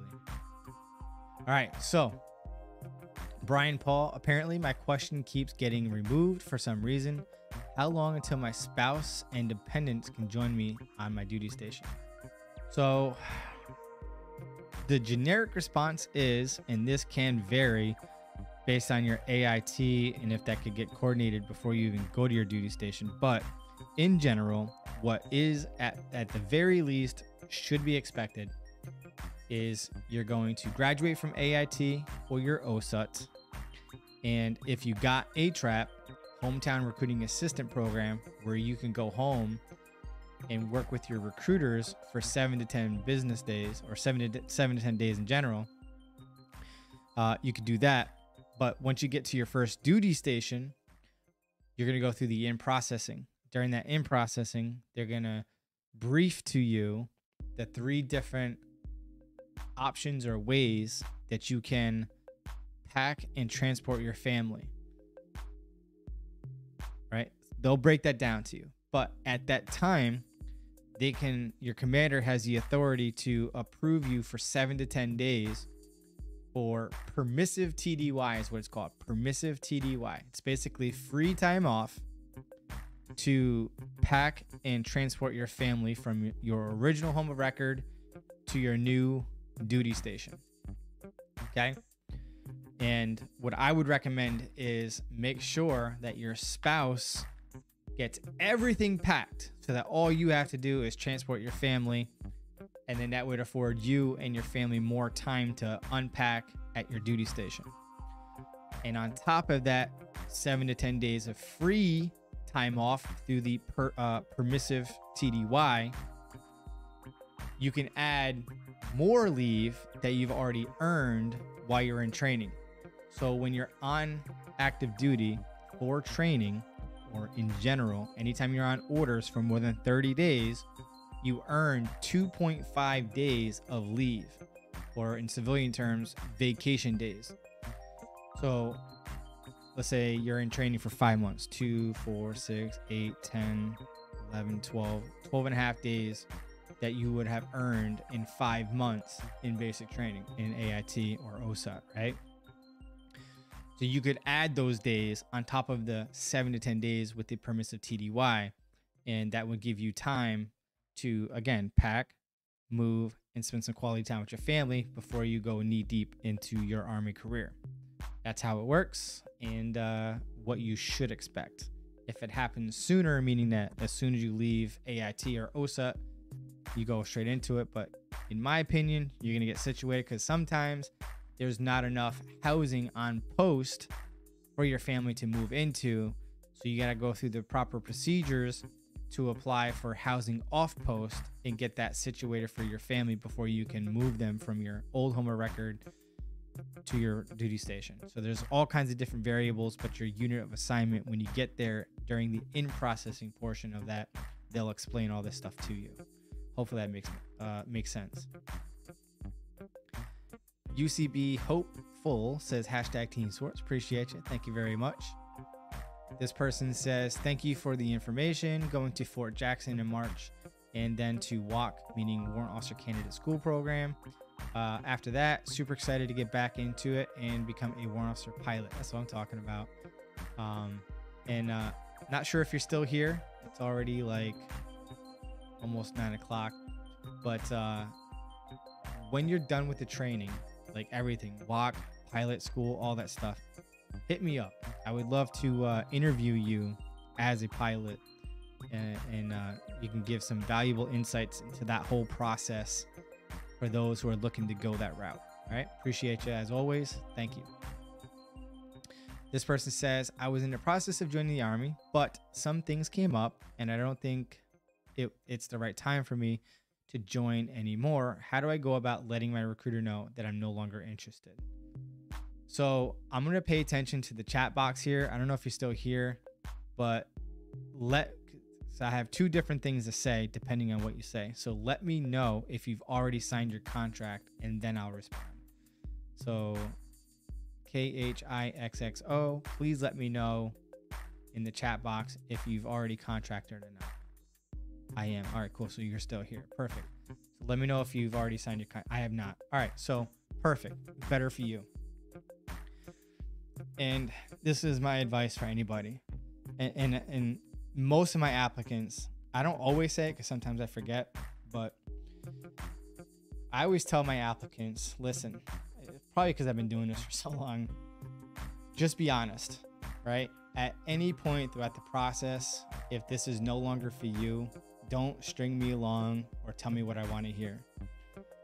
The moment you find out that this is no longer an option for you, we may not like hearing what you're about to tell us, but we will appreciate the fact that you told us, and that's it. Now, not all recruiters are like me. Some will get offended, some may get belligerent, some may say some off the wall disrespectful crap, but at the end of the day, as an adult, just be honest and straightforward with your recruiter, and they will probably, I know I would want to know why, just to make sure that if it's something that I could have controlled in some way, or maybe lacked something in the process to why you backed out, like for future applicants that I'm working with, that would be something I would want to know, to work on or be aware of or cognizant of, to help mitigate and eliminate that possibility in the future with dealing with another applicant. But my advice to you is to be straight up with your recruiter and be like, hey, listen, I appreciate everything you've done for me. At this time, things have changed. If you want to offer a rhyme or a reason, offer it. But, thank you very much. I have your number. If anything changes, I will be more than happy to reach out to you as long as you're still recruiting. And the reason why we ask why is sometimes it could just be a misunderstanding or lack of understanding because maybe we didn't explain it correctly or properly or whatever. Maybe there's a language barrier, or maybe we just legitimately didn't take the time to understand your situation. And unfortunately, there are a lot of recruiters across the country that are under a lot of pressure, and we miss the finessing of getting to know our applicants and to connect the dots of how we can help you, achieve all your goals and whatnot. But, sometimes it is what it is. And just being straightforward and honest with them is the best thing that you could do. The worst thing that you could do, and this is the only thing that's my pet peeve when dealing with applicants, and it happened to me for the very first time in a very, very long time, within the last few months, sometime between August and September, I literally had somebody that was scheduled for the next week for papers only, meaning they were just going to sign their contract. They already completed the ASVAB test and the medical. And we spoke Friday, and he said on Friday, hey, listen, I decided I didn't want this job anymore. I want this MOS instead. Cool, no problem. I think he was signing his contract like that Wednesday or Thursday of the next week. By Monday, I told him I was still working on it, I was still working on it, and I needed some additional information to solidify his application. And like it was like email addresses or phone number. I can't remember. It was something minor, but it was for like 3 character references. I think they were all addresses. I don't recall, but he was like, yeah, I'll send it to you by tonight, because he was busy at work, allegedly. And by that afternoon, I had switched it to the job of choice that he requested, locked it in, cool, left me on red. All right, it is what it is. I followed up with him Tuesday morning for the information again, got no response. Me being as proactive as I was, this may have been what turned him off, I don't know. But I sent individual texts to the 3 character references and added him to the same thread. So I text the reference and him at the same time, asking them for the missing information, identified who I was and what was going on, whatever. And I asked him if he could get me the information. Again, he left me on red. No, I'm sorry, not red. It said delivered, but not red. So for like a day and a half, it no longer said red on the iMessage. It was saying delivered. So I think it was Thursday he was processing, because on Wednesday I was like, you know what? Let me see if he's just straight up ignoring me. This was like my way of testing him. And I sent him a voice memo. And unless you purposefully save a voice memo after you listen to it, it outright like disappears. And that's exactly what happened. So I sent him a voice memo. It disappeared and it still said delivered. And I was no longer getting red receipts, which means that he took off the red receipts specifically for me at the very least. Yeah, and he ghosted me and he did not sign his contract. And I'm all for it. Like, if you want to join, great. Like, I would not have been upset, would not have been mad. I was more curious to why it changed, because he was so adamant and like super duper motivated the entire time until he wasn't. And literally had no explanation. And I just wanted to know why. That was it. I really honestly just wanted to know why. Like, was it me? What did I do wrong? Maybe I didn't do anything wrong and you legitimately just didn't want to do it. Like, it's like I care and I don't care. Like, I care because, you know, I want to take care of you and I want you to do it for your reasons, not my reasons. Like, I'm still going to get paid regardless. But I don't care if you don't want to do it anymore. Like, I'm not going to make you feel bad for not wanting to join anymore. It's just this knee deep in the process and already being scheduled to, you know, to sign your contract. You know, my leadership is going to ask me like, WTF, like, why did he back out last minute? And sometimes it just helps to have a rhyme or a reason, because it just sounds horrible that, I don't know, he just ghosted me. I don't know, he just ghosted me. And that it just bothers me more that like applicants get just as annoyed with recruiters when they ghost them, and I get just as annoyed and bothered when applicants, not any applicant, but applicants that were that close to signing the contract that ghost you. And I have not had that happen to me in probably a decade, and I think that's what pissed me off even more. But with that being said, let's see, what else did you say? It means a lot to me and has helped me more than you know. I have been up to MEPS. I have not been up to MEPS yet, so I don't want to waste any more of his time since I made the decision for myself already. Hey, I can respect that. And I'm pretty sure your recruiter won't feel too bad about it, because as far as that recruiter is concerned, they didn't spend a lot of time on you yet. So that's good. All right, good stuff. And always happy to help.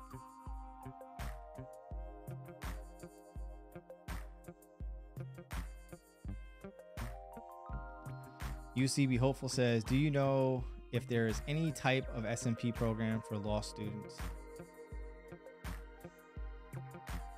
SMP is a ROTC program. It has nothing to do with whatever you're majoring in college. Military science is the class that you'll be doing for ROTC.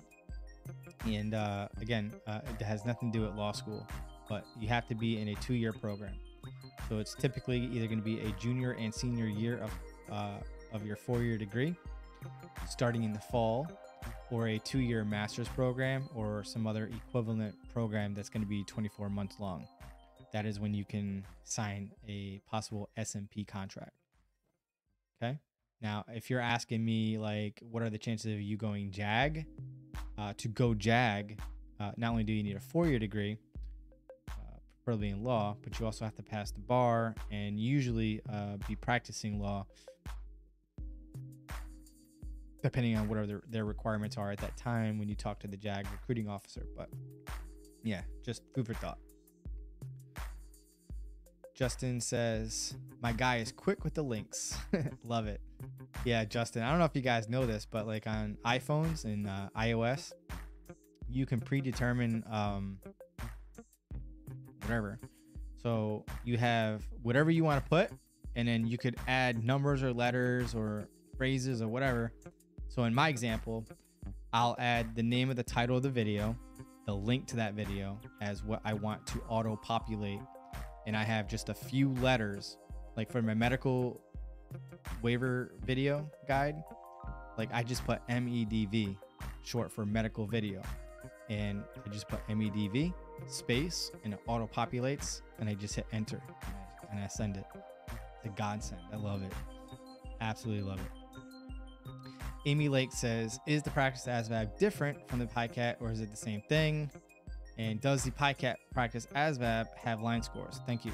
All right, so Amy, I'm going to send you this video that will break down the PICAT for you, along with best practices, tips, and expectations, and more information, obviously. But with that being said, the 20 to 40-minute practice test at the office is different from the PICAT. The PICAT is very similar to the ASVAB with very unique differences. The video will break that down for you, but in a nutshell, the ASVAB is done at MEPS, Military Entrance Processing Station, and is proctored by a DoD civilian or a military service member, where the PICAT can be conducted at the recruiting office or the comfort of your own home, preferably at the recruiting office, so that we can oversee and make sure that you're not taking too much time or cheating with ChatGPT, Google, Siri, Alexa, Google Me, or whatever it's called nowadays, or any other AI assistants or calculators. But with that being said, both versions of the ASVAB and the PICAT will give line scores. The ASVAB practice test does not. I recommend that you do the PICAT. Follow my tips in the video. You will thank me later, and it will make it more realistic to what you should expect at MEPS. All right.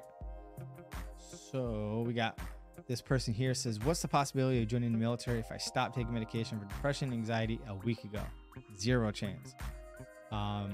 You're gonna have to be off for anywhere from 6 months to 36 months. So depending on the diagnosis, the prescription prescribed, the dosage, and how long you were on the prescription, all will be in the deciding factor from the CMO or the chief medical officer at MEPS to determine what your minimum waiting period will be before they will entertain you for a medical exam and a psych consultation, and then ultimately your waiver request. So check out my video here to understand the whole process, because this is going to be evergreen. Like, this is never going to change, and these tips are going to be awesome for you no matter what. All right.